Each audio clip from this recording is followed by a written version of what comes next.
พระอาจารย์คืได้อตามเท่าที่ฟังคลิปที่1เนี่ยนะคะเข้าใจค่ะแต่ว่าก็มีปัญหานิดนึงค่ะไม่ทราบอาจารย์อย่าเพิ่งมาขัดว่ารู้หนอรู้หรือเปล่าว่าปัญหาแต่เนี่ยคือจะถามประเด็นที่อาจารย์พูดมาเนี่ยในคลิปที่1เนี่ยค่ะอยากถามว่าวิญญาณที่เวลาเราตายเนี่ยจุติวิญญาณเนี่ยจะถ่ายทอดกรรมเนี่ยกรรมดีกรรมชั่วไปที่ปฏิสนธิวิญญาณเนี่ยไอ้วิญญาณตัวนี้เนี่ยคือแล้วไปเกิดไปเข้ากับในร่างใหม่เนี่ยไอ้วิญญาณตัวนี้เนี่ยเป็นเป็นเขาเรียกอะไรอ่ะวิญญาณขันธ์หรือวิญญาณธาตุค่ะ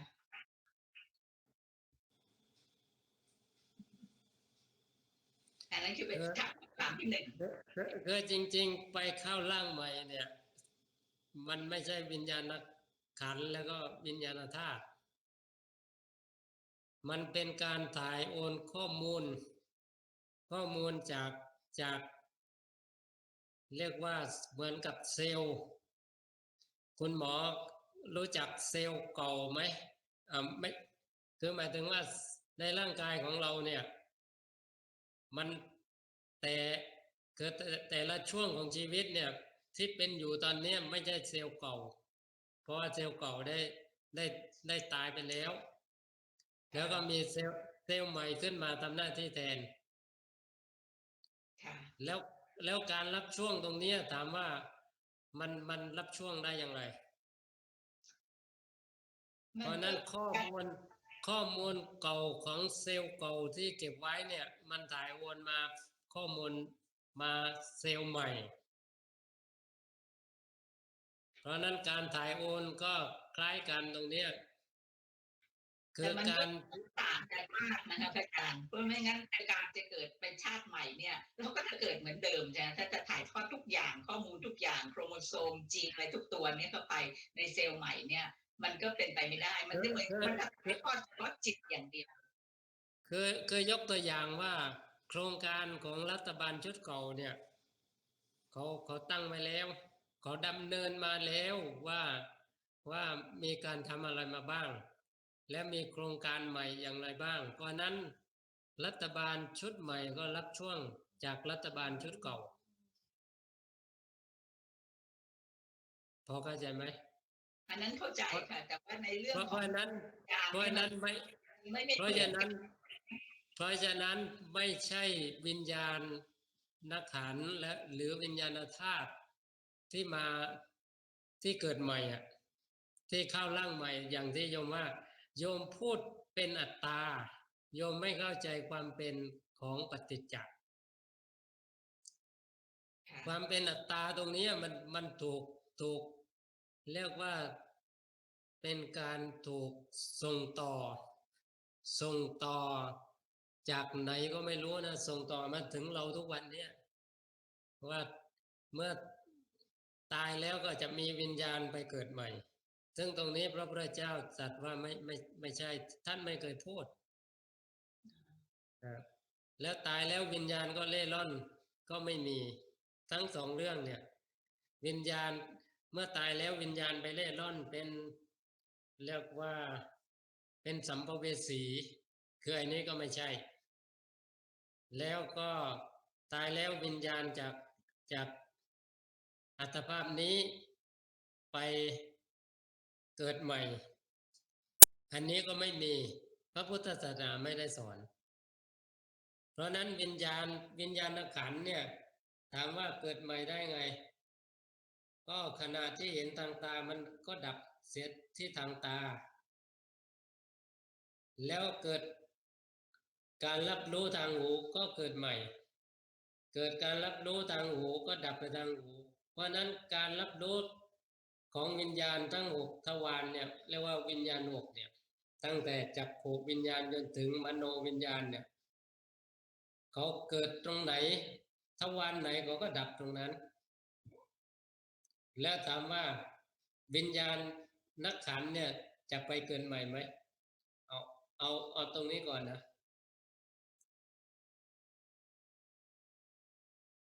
มันก็เนี่ยถามว่าการถ่ายทอด เพราะฉะนั้นถ้าคุณ โทษเอง เพราะฉะนั้นถ้าคุณหมอเข้าใจระบบของวิญญาณในทวารทั้งหกเนี่ย คุณหมอไม่ถามคำนี้นะ ไม่รู้สึกมันมีความรู้สึกว่าการเกิดของในปฏิจจสมุปบาทในขณะที่มีชีวิตอยู่เนี่ย อันนี้เข้าใจค่ะแต่ขณะข้ามชาติเนี่ยค่ะมันเป็นที่ยังสงสัยอยู่ยังไม่เข้าใจจริงๆก็อย่างที่ไม่รู้หลวงตาเคยพูดนะคะบอกว่าไอเวลาเราอยากสเปิร์มกับไข่เนี่ยมาผสมกันเนี่ยมันก็เกิดไซโกตเกิดเป็นเอมบริโอขึ้นมาแต่ยังไม่เกิดชีวิตขึ้นมาต่อเมื่อมีวิญญาณธาตุหรืออะไรเนี่ยซึ่งอันนี้โยมไม่ทราบนะคือวิญญาณธาตุหรือวิญญาณธาตุเข้ามาผสมด้วยถึงจะเกิดเป็นมนุษย์ที่จะเรียกว่ามนุษย์คืออย่าเอาหลายประเด็นมาผสมกัน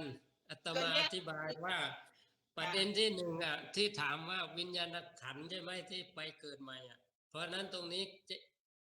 เคลียร์หรือยังว่าวิญญาณขันธ์เนี่ยเขาทำหน้าที่แต่ละทวารเนี่ยก็คือขันธ์ห้าที่เกิดทางตาก็ดับไปทางตาวิญญาณก็ดับไปด้วยเพราะนั้นตรงนี้จะไปเกิดใหม่ไหมอันนี้ในชีวิตเนี่ยมันจะสื่อไปเรื่อยๆเนี่ยอันนี้เข้าใจค่ะแต่ว่าในข้ามชาติเนี่ยไม่เข้าใจคือตรงนี้เคลียร์ก่อนนะเพราะนั้นคนทั้งหลายเข้าใจว่าวิญญาณที่รับรู้อยู่เนี่ยจะไปเกิดใหม่เพราะนั้นไม่ใช่วิญญาณขันธ์ที่ไปเกิดใหม่คือขณะปัจจุบันที่เห็นทางตาก็ดับไปทางตาพอเห็นขึ้นใหม่ก็เป็นวิญญาณตัวใหม่ไม่ใช่วิญญาณตัวเดิมถึงแม้ว่าเกิดในทวารทางตาก็ตามคือตรงนี้ให้ญาติธรรมเคลียร์ก่อนนะว่าตัดไปเลยนะวิญญาณขันธ์เนี่ยจะไม่ไปเกิดใหม่เขาดับขณะที่ยังไม่ตายเลยเขาดับคือการตายของคนเราหมายถึงว่าหมดลมหายใจเนี่ยเพราะนั้นวิญญาณขันธ์เนี่ยเขาทำหน้าที่ขณะมีชีวิตอยู่ส่วนคือเราไปเอาข้ามชาติอีกคือตอนเป็นเด็กอาตมาถามว่าตอนเป็นเด็กสมมติว่าอาตมาเกิดที่จังหวัดสงขลาเกิดอาตมาถือกำเนิดที่จังหวัดสงขลาแล้วทีนี้อาตมาไปโตที่เอากรุงเทพก็ได้อาตมาไปโตที่กรุงเทพแล้วอาตมาที่เกิดที่สงขลากับที่กรุงเทพถามว่าคนเดียวกันไหมก็คนเดียวกันเห็นไหมคุณหมอยึดติดเป็นอัตตาไปเลยเห็นไหมเพราะนั้นมันเลยไม่เข้าใจที่พระเจ้าสอนคือมันเข้าใจว่าเราเป็นเด็กกับเราตอนนี้คือคนเดียวกันอันนั้นใช่มันเปลี่ยนหมดแล้วมันคนละจิตคนละสารพัดเลยแต่ว่าแล้วทำไมจำได้ว่าเราเคยอยู่ที่นั่นก็พวกมันมีที่นั่นมีสังขารที่อยู่ในนั้นที่ก็คือสัญญาก็ได้อยู่นะคือมันมีเมมโมรีถึงแม้ว่ามันเกิดดับก็จริงแต่มันมีการเรียกว่าไม่รู้ว่าถ้าเป็นเครื่องบินน่ะมันมีกล่องดำถูกไหมค่ะเพราะนั้นเครื่องบินแตกก็จริงแต่ว่ามีข้อมูลอยู่คืออาตมาก็ไม่ได้ชำนาญหรือเชี่ยวชาญในส่วนนี้ด้วยเพราะนั้นอาตมาก็เลยอธิบายตามที่พอเข้าใจว่าในส่วนของวิญญาณขันธ์เนี่ยไม่มีทางที่จะไปปฏิสนธิใหม่ปฏิสนธิใหม่วันนี้ไม่เห็นทีนี้ตัวไหนเขาทำตอนแรกเห็นหน้าพอจะ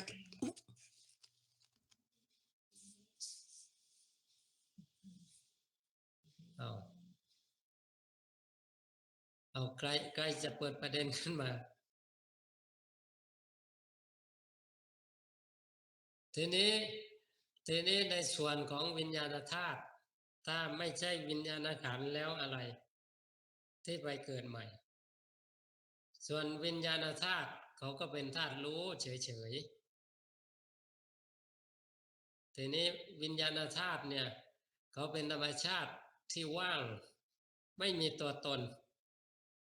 ไม่มีตัวตนแล้วจะไปอย่างไรต่อความไม่มีตัวตนเนี่ยมันจะมันจะเป็นอัตตาเหมือนที่เราคิดไม่ได้เพราะเป็นอนัตตาวิญวิญญาณขันธ์ก็เป็นอนัตตาวิญญาณธาตุก็เป็นอนัตตาแล้วอะไรที่ไปเกิดใหม่คือตรงนี้เรามาฟังพระพุทธเจ้าทีนี้ธรรมชาติที่ไปเกิดใหม่ไม่ใช่วิญญาณแต่ว่าผู้ที่ยึดข้องในขันธ์ห้านั่นเองคือถ้าเป็นวิญญาณนะวิญญาณธาตุไปเกิดใหม่ก็พระอรหันต์ก็เกิดใหม่อีกคืออันนี้ต้องเข้าใจก่อนว่าวิญญาณขันธ์ก็ไม่ไปเกิดใหม่แล้ววิญญาณธาตุถ้าวิญญาณธาตุเกิดใหม่ก็พระอรหันต์ท่านก็มีการที่เป็นไปอยู่ของวิญญาณธาตุเพราะนั้นพระพุทธเจ้าก็ไปเกิดใหม่พระอรหันต์ก็ไปเกิดใหม่ถ้าเอาวิญญาณธาตุเพราะนั้นผลสุดท้ายทั้งวิญญาณธาตุวิญญาณขันธ์ที่คุณหมอถามจะไปปฏิสนธิหรือเกิดใหม่ในร่างใหม่ถูกไหมก็เนี่ยก็เป็นคำถามที่สองเนี่ยที่บอกว่าเนี่ยวิญญาณธาตุที่มาจากสุญญตาเนี่ยมาจากความว่างทั้งหลายเนี่ยไอ้ตัวรู้เนี่ยก็คือวิญญาณธาตุเนี่ยมันก็จะเข้ามาเกิดที่ในร่างของคนในเอมบริโอในไซโกตนั้นนะฮะใช่ไหมคะถ้ามันไม่มาเข้าเนี่ยก็แปลว่าอันนั้นท้องอันนั้นคือแท้งออกมาทันทีคือไม่มีวิญญาณเข้ามาเราก็ต้องมีวิญญาณมาจากไหนที่มาเกิดในนี้ที่ว่าจะทำให้เกิดการเป็นมนุษย์ขึ้นมา แล้วมันมาจากไหนล่ะคะคือเรื่องเหล่านี้จริงๆพระพุทธเจ้าไม่ได้สอนเราไปตั้งคำถามไปสงสัยในสิ่งที่พระเจ้าไม่สอนมันก็เลยไม่ได้เป็นไปประโยชน์สักเท่าไหร่นะโดยความเป็นจริงไม่ได้เกี่ยวกับการดับทุกข์เลยนะพระพุทธเจ้าไม่ได้ให้สนใจว่าหลังจากตายแล้วจะเป็นอย่างไรหรือใครมาเป็นอะไรมาก่อนถึงมาเกิดมันไม่ใช่เป็นสิ่งที่น่าสงสัยหรือน่าจะตอบให้มันให้ได้ประโยชน์เลยแต่ว่าก็นั่นเลยไปคำถามที่สามในคือเมื่อตั้งคำถามแล้วอาตมาก็จะพูดตรงนี้ก่อนให้จบก่อนนะว่าทั้งวิญญาณธาตุและวิญญาณขันธ์ไม่ใช่แต่อะไรเล่าที่มาเกิดแล้วเขาถือเอาข้อมูลตรงไหนที่มาเกิดถึงสามารถจำได้ในอดีตว่าเคยเกิดที่นั่นเคยเป็นอย่างนั้นมาอย่างนี้มาเหมือนกับพระสัมมาสัมพุทธเจ้าทรงระลึกชาติได้เนี่ยคือย้อนไปได้เนี่ยเพราะนั้นในส่วนนี้ก็ไม่ใช่สมองที่ว่าจำมาเพราะสมองพอตายแล้วสมองก็ถูกเผาไปแล้วแล้วจะมีข้อมูลอะไรตรงไหนคือตรงนี้มันตราบใดที่มีการยึดในขันธ์ห้าผู้ยึดในขันธ์ห้าผู้คล้องในขันธ์ห้าผู้ติดในขันธ์ห้าก็คือที่เกิดที่ดับเนี่ยมันคิดว่าเราที่เกิดที่ดับอยู่เนี่ยมันคิดว่าเราเพราะนั้นผู้นี้แหละที่ไปเกิดใหม่เพราะมันก็สามารถเอาข้อมูลของขันธ์ห้าที่ว่าเกิดดับเนี่ยไปเกิดใหม่ก็คือผู้นี้คือใครผู้นี้เรียกว่าสัตว์เพราะนั้นสัตว์โลกเป็นไปตามกรรมสัตว์โลกเวียนว่ายตายเกิดไม่ใช่วิญญาณ เพราะนั้นที่เอาข้อมูลไปเกิดใหม่เนี่ยที่เกิดใหม่ก็คือความเป็นสัตว์มันขันธ์ห้านี้แตกสลายทำลายก็จริงเมื่อตายมันก็ไปสร้างขันธ์ห้าใหม่เพราะความยึดว่ามีตัวตนอยู่จริงเพราะนั้นปุถุชนทั้งหลายมันก็เลยมีการเกิดใหม่จนถึงโน้นพระอริยเจ้าชั้นอนาคามีเพราะว่าทำลายความเป็นสัตว์ไม่ได้เมื่อทำลายความเป็นสัตว์ไม่ได้จึงมีการเกิดอีกก็แล้วแต่ว่าเกิดในระดับไหนถ้าปุถุชนทั่วไปก็ตั้งแต่อบายสัตว์จนถึงพรหมทีนี้ถ้าเป็นอย่างพระอริยเจ้าชั้นโสดาบันจนถึงอนาคามีก็ถือกำเนิดใหม่ก็คือตามที่เรียกว่าควรจะเป็นก็อย่างพระโสดาบันเนี่ยท่านก็เกิดในสุคติภูมิไม่มีทุกขติภูมิที่จะไปเรียกว่าสามารถปิดประตูอบายภูมิได้เด็ดขาดปิดเสร็จเด็ดขาดเพราะนั้นเกิดใหม่ก็ไม่เกิดในทุกขติภูมิทีนี้ในส่วนของพระสกทาคาก็สุคติภูมิส่วนอนาคามีก็สุคติภูมิแต่ว่าต่างกันพระอนาคามีเนี่ยเกิดในชั้นพรหมชั้นสุทาวาสแต่ว่าก็เกิดอยู่ดีคือในส่วนนี้จะเห็นได้ว่าความต่างจากการที่พัฒนา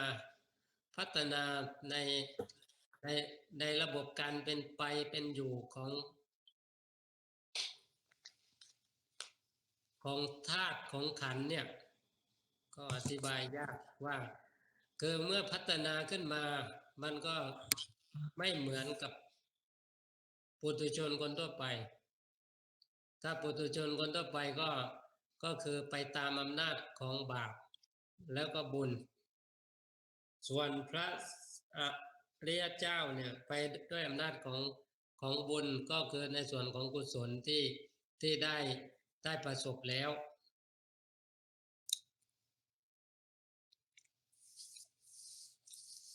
ทีนี้ทำไมพระโสดาบันสกทาคาอนาคาถึงเกิดอีกเพราะว่าก็ความเป็นสัตว์ยังอยู่เพราะนั้นความเป็นสัตว์ตั้งแต่ปุถุชนจนถึงพระอนาคามีชื่อว่าเป็นสัตว์คือไปต้องเกิดอีกเมื่อตายแล้วเกิดอีกส่วนว่าเกิดที่ไหนก็แล้วแต่เหตุปัจจัยที่เป็นไปอยู่อย่างพระอนาคามีก็เกิดในสุทธาวาสห้าเนี่ยก็คือไม่เท่าเทียมกันก็ยิ่งด้วยศรัทธาก็เกิดชั้นหนึ่งยิ่งด้วยวิริยะก็เกิดชั้นหนึ่งยิ่งด้วยขันติก็เกิดชั้นหนึ่งยิ่งด้วยสติก็เกิดชั้นหนึ่งยิ่งด้วยปัญญาก็เกิดชั้นหนึ่งเพราะนั้นสุทธาวาสห้าเนี่ยไปจากอินทรีย์ห้าของท่านที่ยิ่งหย่อนไม่เท่ากันโดยนี้ความเป็นไปของพระอนาคามีความเป็นไปของพระโสดาบันก็เกิดอีกไม่เกิน7 ชาติก็จะเข้าสู่เข้าสู่การดับสนิทก็คือปรินิพพานส่วนพระสกทาคามีเนี่ยเกิดครั้งเดียวก็จะทำที่สุดแห่งทุกข์ได้แต่ทั้งหมดก็คือต้องการบอกให้ทราบว่าไปด้วยอำนาจของความยึดที่ยังมีอยู่ยึดในธาตุในขันธ์นั้นยังมีอยู่เพราะนั้นผู้ที่ไปเกิดอีกก็คือความเป็นสัตว์ความเป็นผู้คล้องผู้ติดผู้ยึดนั่นเองที่ไปเกิดอีกเพราะนั้นไม่ใช่วิญญาณไม่ใช่วิญญาณธาตุแล้วก็วิญญาณขันธ์ทีนี้ระบบตรงนี้มันมีการถ่ายโอนถึงแม้ว่าขันธ์ห้าดับไปก็จริงแต่ว่ามันมี การถ่ายโอนเช่นว่าสัญญาเนี่ย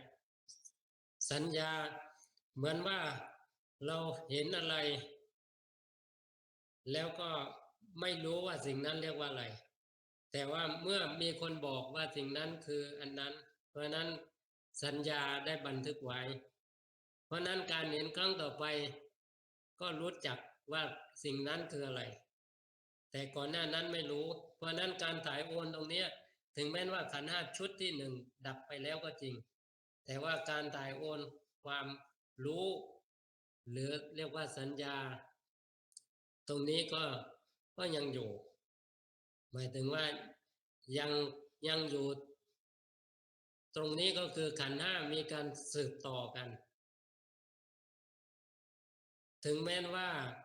เราบอกว่าตอนเป็นเด็กกับตอนเนี้ยคนละคนกันแต่จริงๆว่าคนละคนก็ไม่ใช่คนเดียวกันใช่ไหมก็ไม่ใช่เพราะนั้นมันเป็นการระบบสืบต่อเป็นระบบของอิทัปปัจจยตาปฏิจจสมุปบาทเพราะมีสิ่งนี้เป็นปัจจัยสิ่งนี้ก็เกิดขึ้นมีการเป็นไปด้วยอำนาจของอิทัปปัจจยตาปฏิจจสมุปบาทเมื่อพูดอย่างนี้ความเป็นอัตตาความเป็นตัวตนมันจะไม่มีถ้าไม่พูดอย่างนี้มันผิดที่พระเจ้าสอนหมดเข้าใจว่าเป็นอัตตาที่เที่ยงแท้ก็เกิดตายจากนี้ก็ไปเกิดใหม่เนี่ยก็คือมันเป็นอัตตา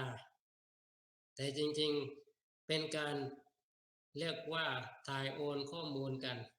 เหมือนกับที่ว่านั่นแหละก็รัฐบาลชุดที่ถูกปลดประจำการเนี่ยก็มี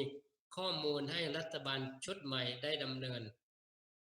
รัฐบาลชุดใหม่เมื่อดับไปชุดใหม่กว่าก็มาสืบต่อก็เช่นเดียวกันแต่ว่าจะว่าไม่เกี่ยวเนื่องกันก็ไม่ใช่จะว่าเป็นอัตตาเป็นอันเดียวกันก็ไม่ใช่มันเป็นเรื่องของอิทัปปัจจยตาปฏิจจสมุปบาทนั่นเองเหมือนที่เคยพูดแล้วเมื่อคืนว่าอาเจลกะกัสสปะได้ถามพระสัมมาสัมพุทธเจ้าว่าท่านต้องการถามปัญหาพระสัมมาสัมพุทธเจ้าก็ทรงห้ามว่าเดี๋ยวก่อนให้เราไปบิณฑบาตก่อนก็ท่านก็บอกว่าไม่ได้ถามอะไรเยอะถ้าไม่ถามอะไรเยอะก็จะตอบท่านก็ถามมาพระสัมมาสัมพุทธเจ้าก็ให้โอกาสทีนี้ก็คล้ายกันระหว่างทุกข์กับกรรมเนี่ยคนทั่วไปเข้าใจว่ากรรมนี้เราเป็นผู้ทำหรือว่าทุกข์นี้เราเป็นผู้ทำขึ้นมาพระธรรมราเจ้าก็ตรัสว่าเธออย่ากล่าวอย่างนั้นกัสสปะถ้าอย่างนั้นถ้าเราไม่ได้ทำขึ้นมา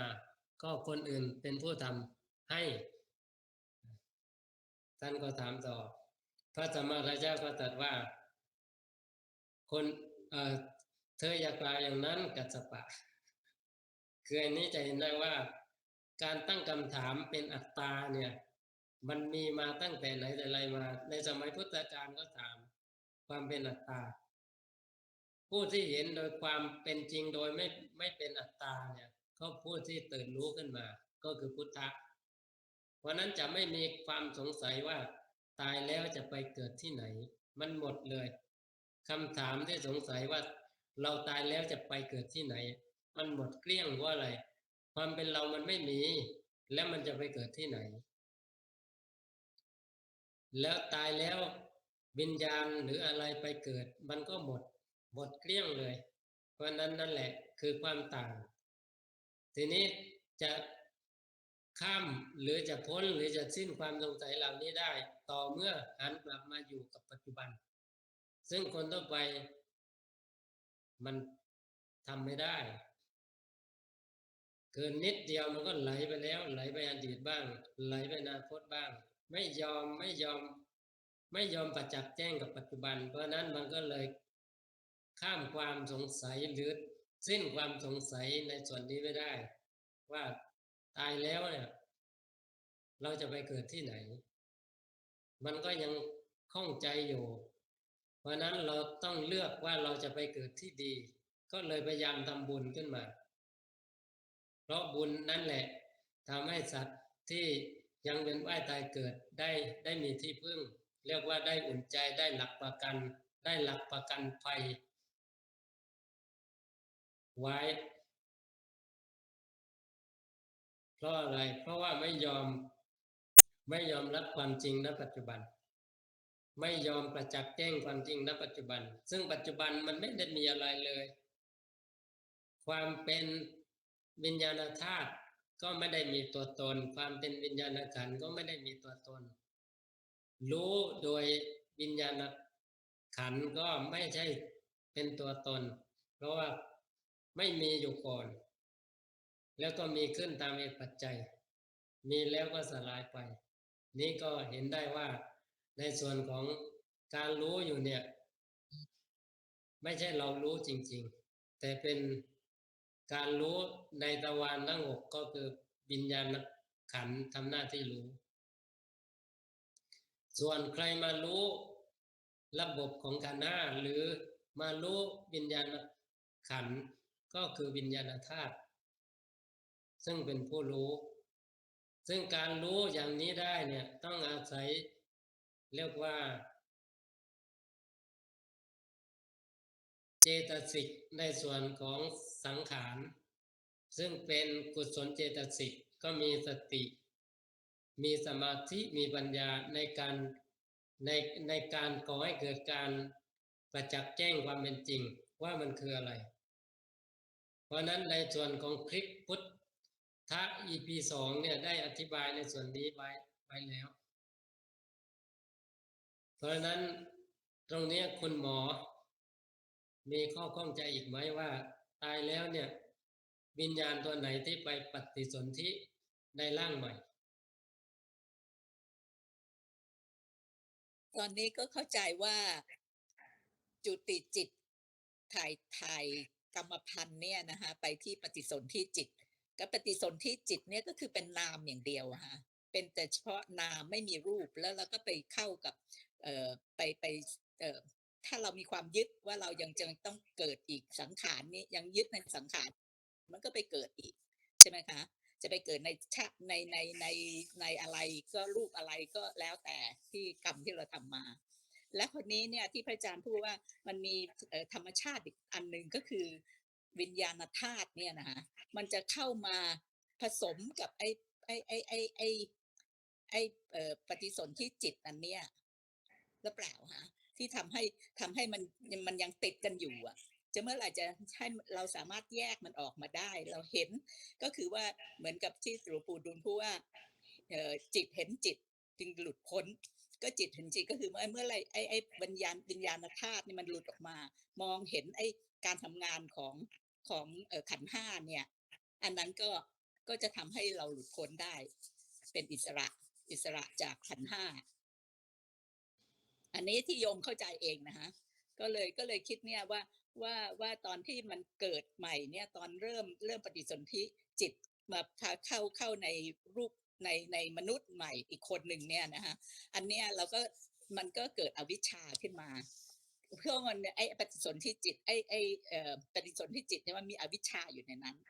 เมื่อไรแล้วก็เมื่อไรที่วิญญาณธาตุเข้าแล้ววิญญาณธาตุมันก็ไม่รู้อะไรมันก็เข้ามารวมกันกับไอ้ปฏิสนธิวิญญาณขันธ์เนี่ยเมื่อไหร่ที่ตราบใดที่เมื่อไหร่ที่มันแยกออกมาที่เรามีความรู้ก็คือใช้สติสมาธิปัญญาเนี่ยรู้เข้าใจการเกิดขึ้นดับไปของวิญญาณขันธ์เนี่ยมันก็ทำให้วิญญาณธาตุเนี่ยค่อยแยกตัวออกมาแล้วก็เห็นภาพรวมเมื่อเห็นภาพรวมแล้วมันก็เลยหลุดออกไปก็รอให้การตายของร่างกายตายไปก่อนแล้วก็วิญญาณธาตุก็จะไปเข้าไปอยู่ในความว่างของจักรวาลอันนี้ที่โยมเข้าใจเองนะแต่ว่าคำถามที่3ที่ถามก็คือว่าอวิชชาที่จากอะไรนะฮะอวิชชาทำให้เกิดวิญญาณเนี่ยนะคะอวิชชาตัวแรกเนี่ยก็คืออวิชชาที่เกิดมาจากชาติก่อนๆใช่ไหมที่เรามีความยึดติด ที่อยู่ในวิญญาณที่อยู่ในจุด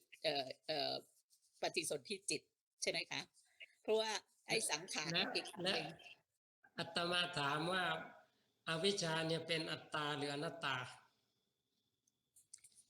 มันทุกอย่างมันก็อนัตตาทั้งนั้นนะคะแต่ว่ามันก็อยู่ในปฏิสนธิจิตนะคะมันก็คือเป็นสัญญาที่อยู่ในปฏิสนธิจิต คือที่คุณหมอถามเป็นอัตตาคืออวิชชาที่เกิดอยู่ตอนนี้มันมีมาก่อน ค่ะ เพราะนั้นเราไม่เข้าใจความเป็นอนัตตา ที่พูดที่ถามมันเป็นอัตตาว่ามีวิญญาณอยู่มีอวิชชาอยู่เนี่ยมันเลยมาเกิด เพราะนั้นเหมือนกับดวงจิตเนี่ยมันมีอวิชชาซึ่งเป็นตัวยืนลงอยู่อย่างนั้นแต่แท้จริงอวิชชามันเกิดจากอะไรเกิดจากเหตุปัจจัยเพราะนั้นมันจะไม่มีอะไรยืนลงอยู่เลยคือไม่มีอะไรยืนลงเป็นอัตตาอยู่อย่างนั้นเหมือนอาตมาเข้าใจว่าที่คนเรามาเกิดเพราะมันมีอวิชชามาแต่ความเป็นจริงมันไม่ใช่มันไม่ใช่เพราะอวิชชามันอาศัยเหตุปัจจัยเกิดไม่มี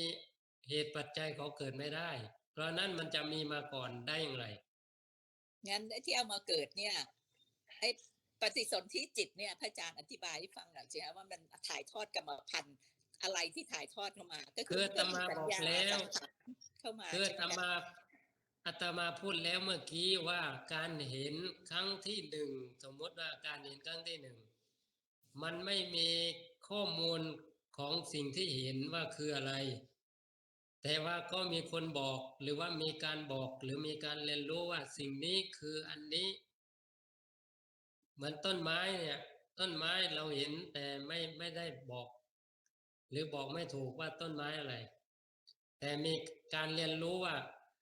มีการเรียนรู้หรือมีผู้ที่บอกก็คือคุณครูก็ได้เพื่อนก็ได้ใครก็ได้บอกว่าต้นไม้นี้ชื่อว่ามังคุดพอเห็นครั้งต่อไปมันไม่ต้องมีใครบอกแล้วก็คือผุดขึ้นมาทันทีในสัญญาก็คือมังคุดเพราะนั้นตรงนี้ถามว่ามันคืออะไรก็เป็นการถ่ายโอนของที่ว่าจุติจิตก็เกิดจิตที่มันดับมันก็มีปฏิสนธิจิตใหม่ก็คือการเกิดใหม่ของจิตการเกิดใหม่ตรงเนี้ยมันมีการถ่ายโอนก็คือขันธ์ห้าชุดที่หนึ่งดับไปแล้วมีเกิดใหม่จิตที่เกิดใหม่ตรงเนี้ยก็อาศัยจิตเก่าถึงรู้ได้ว่าคืออะไรแต่ว่าความเป็นอัตตายืนลงอยู่ว่ามันมีจิตดวงนั้นแหละที่รู้แล้วก็มารู้อย่างนี้อีกมันไม่ใช่เพราะว่าการรู้ตรงนั้นมันจบไปแล้วก็เหมือนกับเซลล์ที่ว่าเนี่ยเซลล์เก่ามันตายจริงแต่ว่าถ่ายข้อมูลให้เซลล์ใหม่ที่เกิดเนี่ยได้ทำหน้าที่ต่อได้เกิดกลไกของธรรมชาติเนี่ยเขาทำงานอย่างไรก็ให้รู้ว่าเขาทำงานโดยยิ่งเกิดถ้าจักรวาลเป็นไปอย่างไรความอัศจรรย์ของจักรวาลเป็นไปอย่างไรคือก็เรียนรู้จากจักรวาลในจิตของเราเนี่ยก็สามารถเห็นได้รู้ได้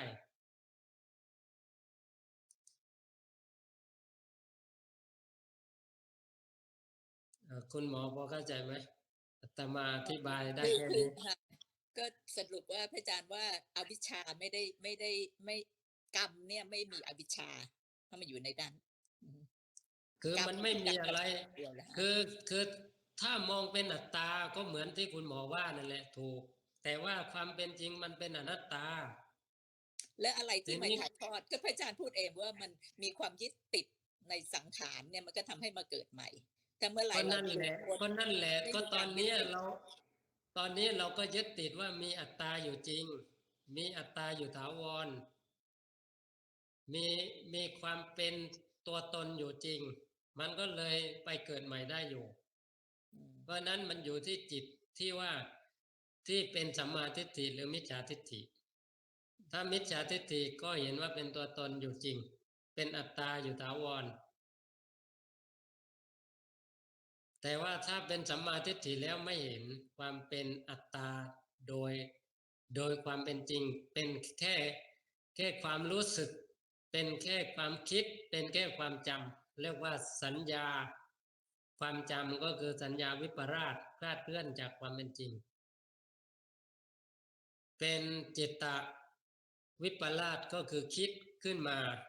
ไม่ถูกกับความเป็นจริงแล้วก็เป็นทิฏฐิวิปลาสคือความเห็นที่ผิดตรงนี้ก็เป็นมิจฉาทิฏฐินั่นแหละว่ามี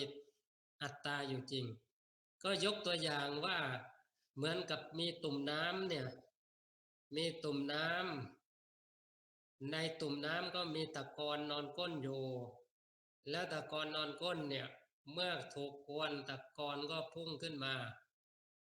ก็น้ำเนี่ยก็มีตะกอนผสมอยู่แล้วเมื่อถูกกวนตะกอนนี้ก็ขึ้นมาก็เหมือนกับความโกรธเนี่ยพอถูกกวนขึ้นมาความโกรธก็พุ่งขึ้นมาหรือความหลงก็ได้ความหลงก็เหมือนกันซึ่งทั้งหมดก็ต้องการให้เห็นว่าเมื่อมีความเห็นผิดก็คือมิจฉาทิฏฐิก็เห็นว่ามีตัวตนอยู่จริงเมื่อมีตัวตนอยู่จริงก็มีอวิชชาอยู่จริงเมื่อมีอวิชชาอยู่จริงอวิชชาเนี่ยสร้างเรื่องให้เกิดเรียกว่าให้เกิดโมหะโลภะโทสะขึ้นมาแล้วก็มีผู้ไปเสวยผู้ไปเป็นเจ้าของซึ่งทั้งหมดเนี่ยเป็นการเห็นที่ไม่ถูกตรงกับความเป็นจริงเรียกว่าเป็นทิฏฐิวิปลาสที่ว่าเนี่ยเพราะนั้นอวิชชาเกิดขึ้นมาได้อย่างไรเพราะว่ามีอาสวะซึ่งอาสวะตรงเนี้ยก็คือเหมือนกับตะกอนนอนก้นแล้วก็ถูกกวนขึ้นมาเพราะนั้นอวิชชาก็อาศัยอาสวะจึงเกิดขึ้นทีนี้เมื่อมีอวิชชาก็ก่อให้เกิดสังขารก็ก่อให้เกิดวิญญาณก็ก่อให้เกิดนามรูปเพราะนั้นตรงนี้เป็นอิทัปปัจจยตาปฏิจจสมุปบาทแต่ว่าถ้าเห็นโดยความเป็นสัมมาทิฏฐิเรียกว่าเป็นทิฏฐิที่ไม่วิปลาสเนี่ยการเห็นที่เป็นอัตตาถาวรอยู่ว่ามีอยู่ไม่รู้อยู่มากี่ภพกี่ชาติแล้วเนี่ยก็มันสลายความรู้สึกนี้ทั้งหมดสลายความรู้สึกนี้ที่เห็นว่ามันก็มีตุ่มน้ำแล้วก็มีน้ำมีตะกอนทั้งหมดมันเป็นแค่ความเห็นเท่านั้นหรือแค่ความจำมาหรือความคิดเอาเท่านั้นเองมันไม่มีอยู่จริงเมื่อไม่มีอยู่จริงเรียกว่าทำลายข้อมูลที่ว่าเนี่ยทำลายข้อมูลทั้งสิ้นเมื่อทำลายข้อมูลทั้งสิ้นการที่ว่าเป็นอย่างไรมันก็เลยยุติกันตรงนั้นเลยตรงขณะจิตที่ทำลายความเห็นผิดนั้นเพราะนั้นตราบใดที่ไม่ได้ทำลายความเห็นผิดก็คือทิฏฐิวิปลาสเนี่ยมันก็ยังมีอัตตาที่ซ่อนเร้นอยู่ที่จะก่อให้เกิดเป็นอะไรเป็นเราเป็นใครเป็นอะไรมาจนไม่จบไม่สิ้นทำไมถึงมีการปฏิบัติธรรมเพราะเราเข้าใจว่ามีตัวตนอยู่จริงเมื่อมีตัวตนอยู่จริงก็ทำอย่างไรที่จะทำตัวตนเนี่ยให้เรียกว่าหมดสิ้นไปหรือทำตัวตนเนี่ยให้บริสุทธิ์เพราะฉะนั้นมันจึงมีการปฏิบัติธรรมก็ การปฏิบัติธรรมเนี่ยก็เป็นผลของอะไรของการเข้าใจว่ามีตัวตนแต่เมื่อเห็นขณะจิตที่เห็นความเป็นจริงตรงนั้นแหละเป็นสัมมาทิฏฐิเนี่ยการปฏิบัติก็เลยยุติทำไมถึงเรียกว่ากิจที่ควรทำเสร็จแล้วเพราะอะไรเพราะเห็นแล้วว่าไม่ต้องทำอะไรเพราะว่าอะไรที่คิดหรือที่เห็นที่จำมาว่ามีอยู่เป็นอัตตามันไม่มีอยู่จริงเพราะนั้นจึงยุติการทำทุกอย่างเพราะนั้นข้อมูลที่จะมีต่อจะเป็นต่อที่จะให้เกิดต่อที่จะให้เกิดปฏิสนธิใหม่เนี่ยมันก็เลยยุติตรงที่ว่าจิตได้เห็นความเป็นจริง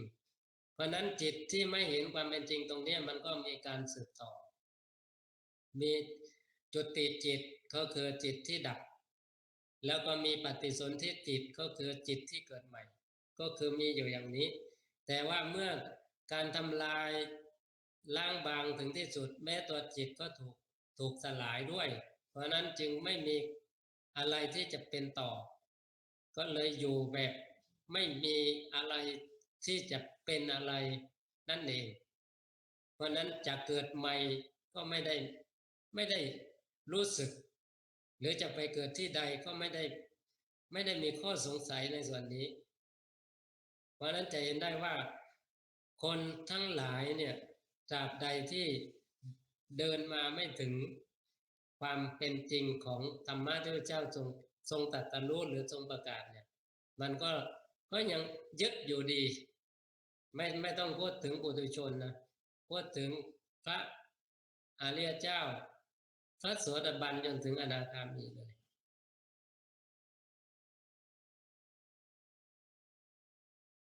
อาตมาอธิบายได้ประมาณนี้นะ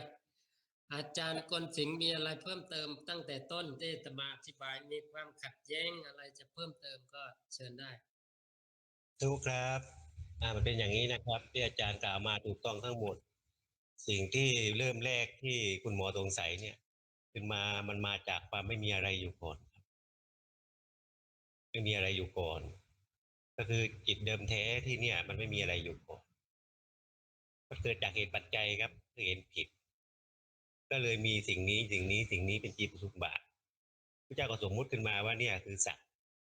ที่คล้องกับสิ่งนี้ย่อมไปเกิดสิ่งนี้เป็นสิ่งนี้มันเป็นกฎของจิต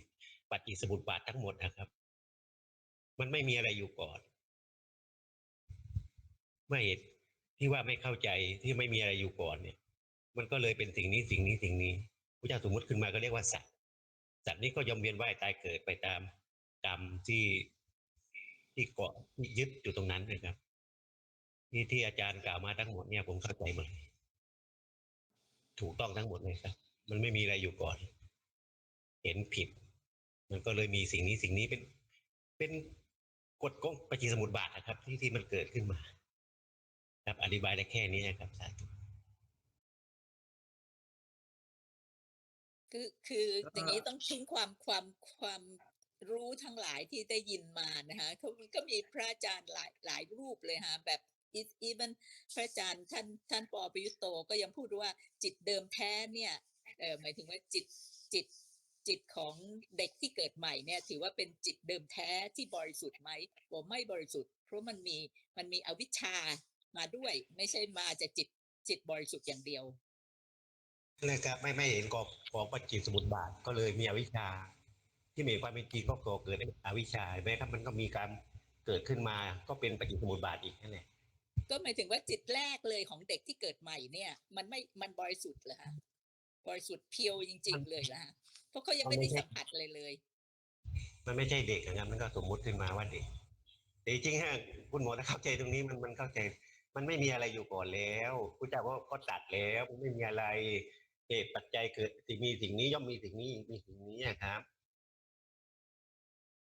มันไม่มีตัวเขาบางท่านบางครูบาอาจารย์ก็เรียกว่าจิตก็สมมุติขึ้นมาอีกครับแต่พระพุทธองค์ทรงตัดคือพอมีเหตุปัจจัยให้ยึดเกาะก็เป็นสัตว์ย่อมไปเวียนว่ายตายเกิดนั้นก็สมมุติขึ้นมาเพราะมีเหตุปัจจัยครับถ้าสิ่งนี้ไม่มีเข้าถึงสิ่งนี้หมดแล้วเข้าใจแจ่มแจ้งแล้วมันไม่มีอะไรเลยมันเกิดจากปัจจุบันอะไรเข้าใจมันก็กลับสู่ที่มันไม่มีอะไรอยู่ก่อนแล้วครับ ประมาณนี้ครับคุณหมอ คือเด็กเนี่ยเขาเรียกว่าเหมือนว่าจิตบริสุทธิ์แต่ว่าความบริสุทธิ์ตรงเนี้ยมันไม่ได้มีเจโตวิมุตติปัญญาวิมุตติมันก็เลยยังสามารถที่จะอวิชชาทำงานได้อยู่เพราะนั้นตราบใดที่ไม่มีเจโตวิมุตติปัญญาวิมุตติน่ะมันก็ไม่จบไม่สุดไม่เกลี้ยงถึงแม้ว่าจิตเดิมแท้ที่ว่าบริสุทธิ์ก็จริงแต่ว่าไม่มีเจโตวิมุตติปัญญาวิมุตติมาทำให้สมบูรณ์ในความบริสุทธิ์นั้นเพราะนั้นความบริสุทธิ์นั้นก็ยังถูกเรียกว่าถูกให้แปดเปื้อนได้อยู่พระพุทธเจ้าตรัสว่าจิตเดิมแท้ประภัสสรแต่เศร้าหมองแล้วเพราะอาการตุกะคือกิเลสเป็นเหตุจนมาเพราะนั้นผู้ที่เห็นตามความเป็นจริงเช่นนี้ก็เลยพยายามฝึกจิตหรือพัฒนาจิตไปสู่ความเป็นเรียกว่าพัฒนาอีกไม่ได้เพราะนั้นจิตของเด็กที่ประภัสสรก็จริงแต่ว่าประภัสสรเนี่ยยังไม่เรียกว่าพัฒนายังไม่ถึงที่สุดมันก็เลยยังแปดเปื้อนได้อยู่ยังเป็นอะไรได้อยู่มาแปดเปื้อนที่หลังไม่ใช่ว่า ถูกต้องก็คือแปดเปื้อนขณะที่เห็นทางตาได้ยินทางหูคือรับรู้อารมณ์ทั้งหลายเนี่ยแต่ว่าไม่มีการที่เรียกว่ามีเจโตวิมุตติปัญญาวิมุตติมาเกี่ยวเนื่องหรือไม่มีสติสมาธิปัญญาก็ได้ไม่มีวิชาก็ได้พระพุทธเจ้าตรัสว่าอเนกชาติสังสารังสันตาวิสังอนิจจิสังเมื่อเรายังไม่พบญาณก็นี้คือก่อนที่จะเกิดวิชาขึ้นมาเนี่ยเมื่อเรายังไม่พบญาณได้เล่นท่องเที่ยวไปในสงสารเป็นอเนกชาติเพราะนั้นความเป็นสัตว์ก็ยังไม่ถูกสลายทีนี้เมื่อวิชาเกิดขึ้นมาเนี่ยเมื่อเราได้พบญาณได้พบญาณแล้วก็รู้จักว่ามันคืออะไรก็คือเห็นได้ว่าอ๋อไอตัวสร้างเรื่องก็คือตัณหาสิ่งนี้ตัณหามาจากอะไรก็คือมาจากอวิชชาก็ได้เห็นกระบวนการว่าทั้งสิ้นที่คิดว่ามีตัวตนอยู่มันไม่มีความเป็นทั้งสิ้นมันไม่มีตัวตนแต่อาศัยเหตุปัจจัยเกิดทั้งสิ้นถามว่าอวิชชาที่ว่าเนี่ยก็มีเหตุปัจจัยให้เกิดซึ่งอวิชชาสร้างเรื่องให้เกิดกระบวนการก็จริงแต่อวิชชาก็มีปัจจัยให้เกิดเพราะนั้นจะเห็นได้ว่าทุกเรื่องก็หมุนเวียนหมุนเป็นเรียกว่าวัฏจักรจนคนทั่วไปแยกไม่ได้เพราะอะไรเพราะไม่หันเข้ามาเรียนรู้ความจริงที่จิตของตนเองพอเรียนรู้ก็ไปเรียนรู้ข้างนอกเห็นไหมคือตอนเป็นเด็กก็มันก็ไม่ได้มีอะไรคือมันไม่ได้มีมายาอะไรหมายถึงว่าเวลาหิวเขาก็ทำไปตามธรรมชาติง่วงเขาก็นอนเขาก็เล่นตามธรรมชาติเป็นอยู่เช่นนี้และต่อมาก็เมื่อเรียนรู้เพิ่มขึ้นการเรียนรู้ตรงนี้ไม่ประกอบด้วยมรรคมันไม่ใช่เรียนรู้ด้วยมรรคแต่เรียนรู้ด้วยกลไกของทางโลกซึ่งก็ประกอบด้วยตัณหาพอเรียนเนี่ยก็ตั้งไว้แล้วพ่อแม่ก็ตั้งไว้แล้วว่าเจ้าต้องเรียนเพื่ออะไรเพื่อมีญาณเพื่อเป็นเจ้าคนนายคนเพื่อเป็นนั่นเป็นนี่ไม่เคยว่าเรียนรู้เพื่อสลายตัวตนเพื่อไปสู่ความบริสุทธิ์ดั้งเดิมที่ไม่มีอะไรแปดเปื้อนได้อีกไม่มีคือเขาไม่ได้ตั้งเป้าอย่างนั้นเพราะนั้นเด็กที่มีความบริสุทธิ์ก็ถูกเรียกว่าแปดเปื้อนถูกผสมอยู่เรื่อยจนกระทั่งว่ากลับคืนสู่สภาพเดิมไม่ได้เรียกว่ากลับบ้านเดิมไม่ถูก มันก็เลยหลงทิศหลงทางไปเรื่อยถ้าไม่มีพระสัมมาสัมพุทธเจ้าอุบัติขึ้นมาไม่มีทางที่จะรู้ความจริงนี้เพราะนั้นพระสัมมาสัมพุทธเจ้าอุบัติขึ้นมานั่นแหละท่านก็ชี้บอกความจริงให้ทีนี้บางคนก็พร้อมที่จะเห็นท่านก็ชี้นิดเดียวก็เข้าใจบางคนก็ไม่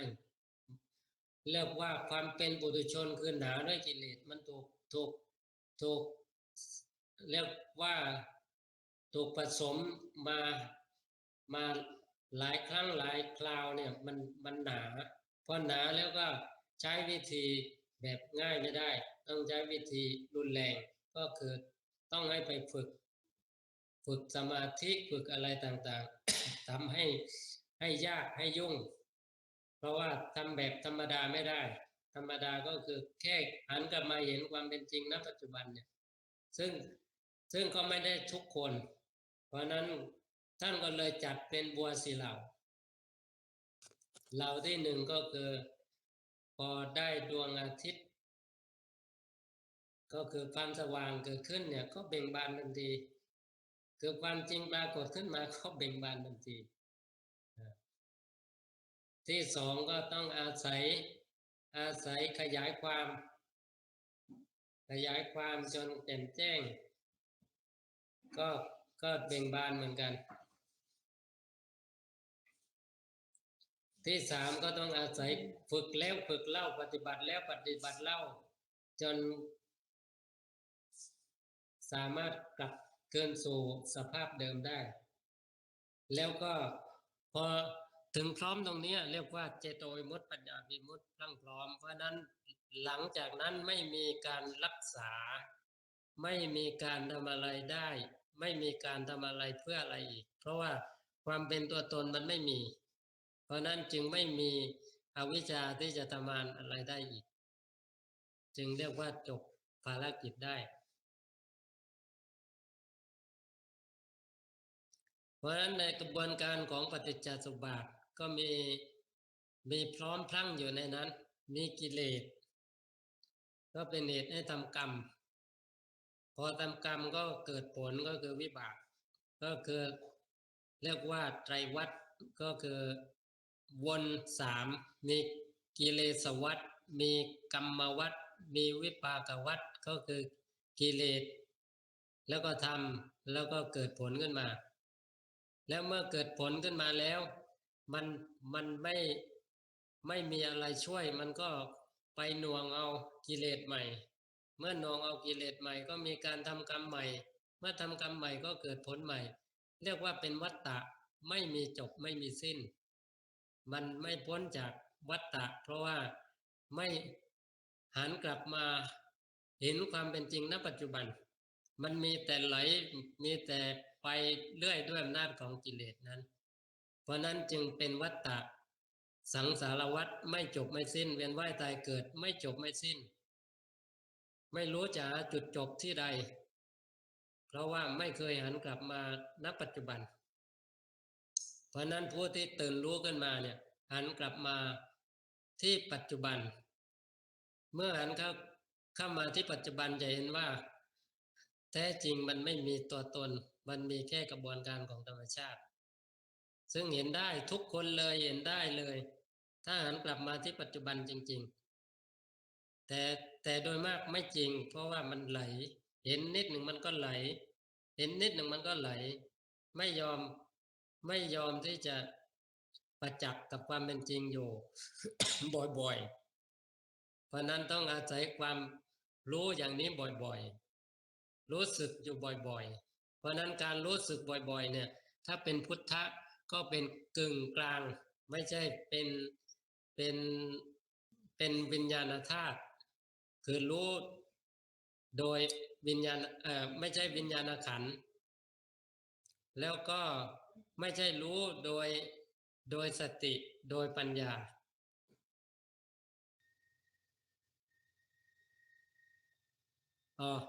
มันเป็นการรู้โดยสติปัญญาที่รู้อยู่บ่อยๆเนี่ยเพื่อให้ไปประจักษ์แจ้งในการที่มีธาตุหนึ่งที่เรียกว่าวิญญาณธาตุ คือธาตุรู้แท้ๆนั่นแหละเมื่อถึงสภาพที่เรียกว่าธาตุรู้แท้ๆก็จบภาระกัน เพราะว่ามันมีอยู่แค่นั้นการเรียนรู้นะเรียนรู้ทางตาหูจมูกลิ้นกายใจก็คือรับรู้โดยวิญญาณขันธ์ทีนี้การรู้เท่าทันเป็นความรู้สึกตัวขึ้นมาเนี่ยก็ใช้การรู้โดยสติสมาธิปัญญาซึ่งอยู่ในสังขารขันธ์ทีนี้เมื่อรู้พร้อมพลั่งก็จะประจักษ์แจ้งในวิญญาณธาตุซึ่งเป็นวิญญาณธาตุที่รู้โดยธรรมดาโดยธรรมชาติซึ่งเมื่อมาถึงจุดนี้ก็วางทั้งสิ้นเพราะผลสุดท้ายไม่มีความเป็นตัวตนอะไรเหลืออยู่ก็เลยไม่ต้องมีภาระอะไรอีกแล้วความสงสัยอะไรก็ไม่เหลือเพราะอะไรมันมีอยู่แค่นี้เองก็ถึงภาวะของพุทธะที่แท้เรียกว่าพุทธะที่แท้ก็คือภาวะตื่นรู้ตรงนี้โดยธรรมชาติซึ่งการเป็นตรงนี้เขาเป็นอยู่อย่างนี้มานานแล้วไม่ใช่เพิ่งเป็นแต่ว่าไม่หันเข้ามาดูเท่านั้นเองมันก็เลยไม่รู้จักก็ไม่แจ้งเพราะนั้นเมื่อไม่รู้จักความหลุดพ้นก็เกิดขึ้นไม่ได้เพราะนั้นเจโตวิมุตติหลุดพ้นด้วยจิตที่ละเรียกว่าไม่ไปอดีตไม่ไปอนาคตอยู่กับปัจจุบันเนี่ยตั้งมั่นอยู่ปัจจุบันเรียกว่าเจโตวิมุตติจิตที่ตั้งมั่นไม่มีอกุศลมาประกอบเรียกว่ามีความพรั่งพร้อมของจิตที่ตั้งมั่นณปัจจุบันนั่นเรียกว่าเจโตวิมุตติการเห็นความจริงโดยประจักษ์แจ้งไม่มีอะไรปิดบังได้อีกแล้วก็ยอมรับความจริงนั้นว่าเป็นอยู่เช่นนี้ไม่ว่าตอนนี้หรือตอนไหนไม่มีข้อสงสัยอะไรข้างคาอีกเรียกว่ารู้ถึงที่สุดเป็นปัญญาวิมุตติหลุดพ้นด้วยปัญญาเพราะนั้นเมื่อเป็นเช่นนี้แล้วจิตก็ไม่มีความเป็นจิต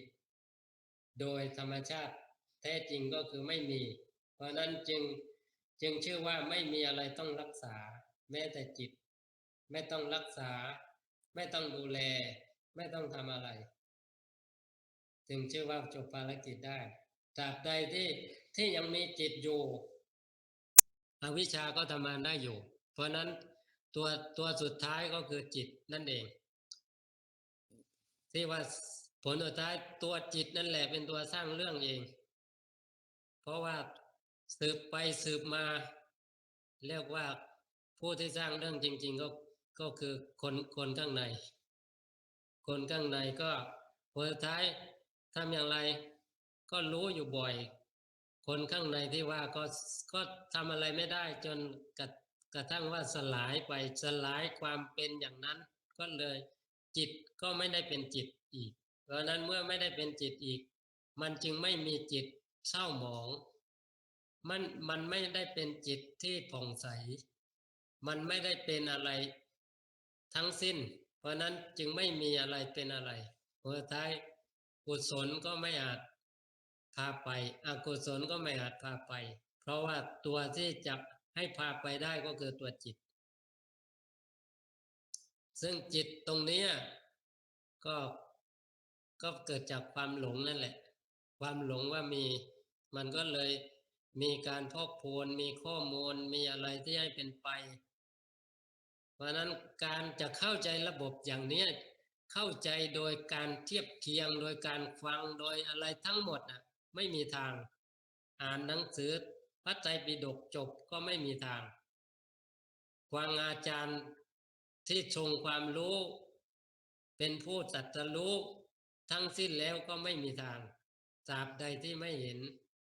ไม่หันเข้ามาดูความจริงที่ณปัจจุบันเพราะนั้นไม่มีทางอื่นนอกจากหันเข้ามาตื่นรู้กับความเป็นจริงณปัจจุบันขณะเท่านั้นเองถ้าแค่นี้มันพอแล้วทำไม คนรู้มากจึงยากนานทำไมคนรู้น้อยจึงพลอยรำคาญทำไมคนไม่รู้อะไรเลยหรือผู้ ไม่รู้อะไรเอ่ยผู้ไม่รู้อะไรเลยจึงไปพระนิพพานเพราะอะไรเพราะว่าจริงๆมันไม่มีอะไรไม่รู้อะไรเลยก็คือมันไม่มีอะไรผลท้ายก็ไปพระนิพพานรู้มากยากนานรู้น้อยพลอยรำคาญไม่รู้อะไรเลยไปพระนิพพานซึ่งคำนี้มันเหมือนกับพูดเล่นพูดตลกแต่จริงๆความจริงเป็นเช่นนั้น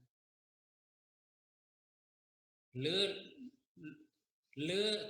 ทั้งสิ้นรู้ทุกอย่างก็ไม่จบเพราะนั้นที่จบก็คือหยุดก็คือหมดรู้หมดไม่จบต้องหมดรู้ทั้งสิ้นไม่จบต้องยุติการรู้หมดรู้จึงจบไม่ใช่รู้หมด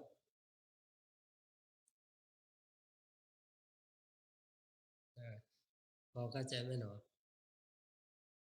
เข้าใจค่ะ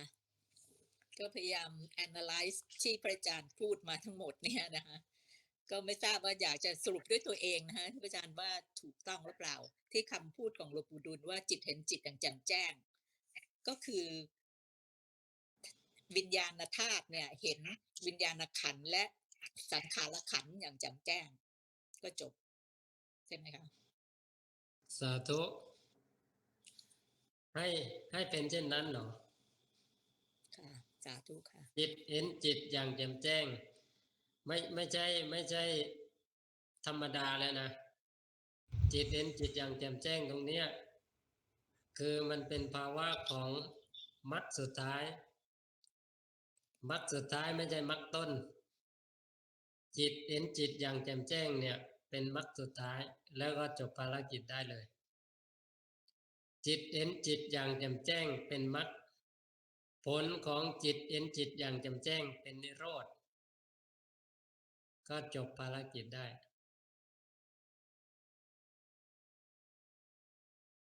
จุครับเดี๋ยวจะกล่าวให้นายสงสัยเลยตรงนี้นะครับตรงนี้คือสภาวะมันเป็นธรรมชาตินะครับธรรมชาติดั้งเดิมที่มีธรรมชาติที่มีอยู่แล้วธรรมชาติที่เป็นวิสังขารกับวิสังขารไม่มีอะไรที่จะไปถึงตรงนี้ได้โดนสภาวะความเป็นผิดทั้งหมดเลยคือมีอวิชชานั่นเองทุกท่านนะครับทุกอันแล้วก็มีพระพุทธเจ้าองค์แรกเนี่ยก่อนพระเจ้าองค์แรกที่อุบัติขึ้นมาเนี่ยมีความเอะใจในใจขึ้นมาว่ามันมีธรรมชาติอะไรที่มันเหนือธรรมชาติที่เป็นอยู่นี้มันมีธรรมชาติอะไรบ้างก็เลยตั้งปณิธานในจิตขึ้นมาว่าจะค้นหาสิ่งนี้ถ้าเกิดการสร้างบารมีมาในตรงนั้นสร้างมาก็นับเป็นอสงไขยเท่าไหร่เพราะธรรมชาตินั้นพอสมบูรณ์ก็เป็นกฎของอิทัปปยตาที่สร้างมาเหตุสิ่งนี้ขึ้นมาพอเต็มบริบูรณ์จึงจัตรู้เป็นพระพุทธเจ้าได้ก็ไปเห็นธรรมชาติที่เป็นอย่างเงี้ยด้วยความเป็นจริงที่เป็นอย่างเงี้ยก็มีองค์ปฐมนะที่เข้าไปถึงธรรมชาตินี้องค์แรกที่ธรรมชาติที่บริสุทธิ์เนี่ย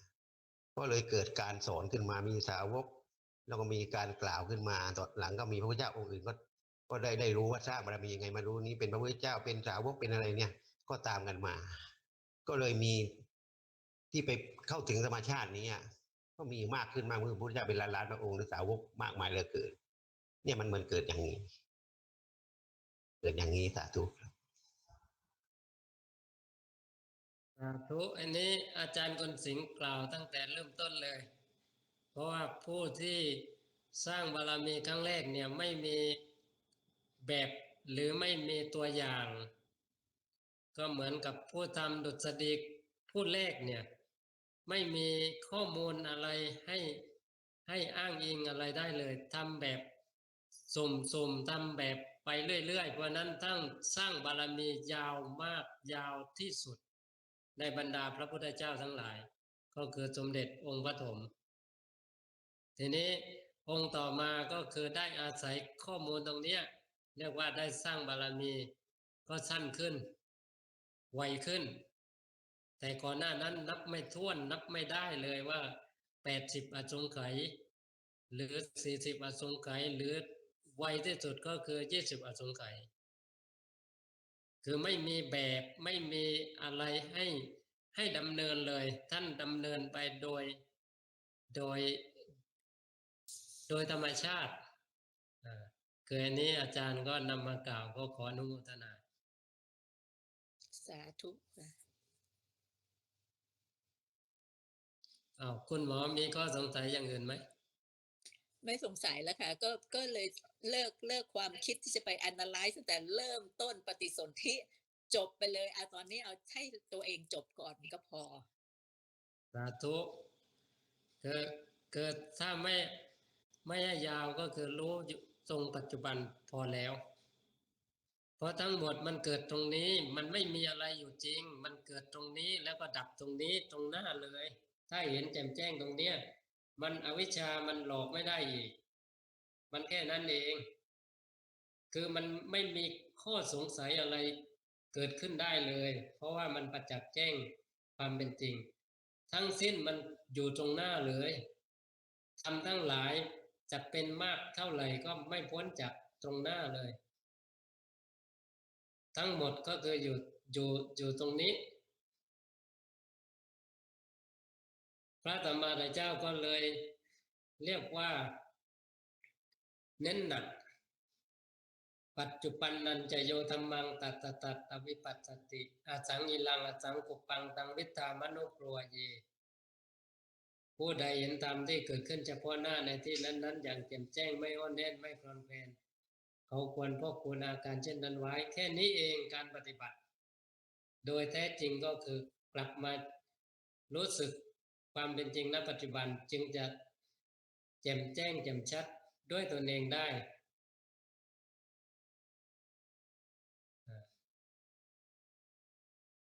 วันนี้ก็เวลาล่วงเลยมาเยอะเลยคือโยคีที่มาร่วมฟังนี่หันดูนาฬิกาหลายครั้งแล้ว แต่ว่าก็ไม่ได้บ่นนะเพราะว่าความอดทนมีไม่ได้เอานอนเหมือนวันก่อนเพราะนั้นก็ถ้าไม่มีคำถามอื่นนะก็น่าจะสมควรแก่กาลเวลาแล้วหนอสาธุค่ะ เดี๋ยว ขอเชิญทุกท่านกราบลาพระรัตนตรัยพร้อมกันก่อนนะคะอะระหังสัมมาสัมพุทโธภควาพุทธังภควันตังอภิวาเทมิกราบพุทโธเมนะโตสวาคาโตภควตาธัมโมธัมมังนัมสสามิกราบธัมโมเมนะโตสุปฏิปันโนภควโตสาวกสังโฆสังฆังนะมามิกราบสังโฆเมนะโตขอเชิญทุกท่านกราบขอบพระคุณพระอาจารย์พระมหาบุญเลิศชัยถาวรพร้อมกันนะคะกราบขอบพระคุณอาจารย์กฤษณนะคะ แล้วก็อนุโมทนาบุญกับทุกท่านค่ะสาธุสาธุสาธุสาธุอนุโมทามิกับญาติธรรมทุกท่านที่มีความอดทนตั้งใจฟังตั้งใจสนทนาตั้งปัญหาอะไรทุกอย่างอาจารย์คนสิงห์ก็ได้ขยายหรือได้เพิ่มเติมให้ชัดเจนขึ้นขออนุโมทนากับสาธุสาธุคุณหมอที่ถามมาต้องใช้กำลังมากเลยถึงจะเอาปัญหาคุณหมอได้โอ้สาธุให้คำถามสาธุ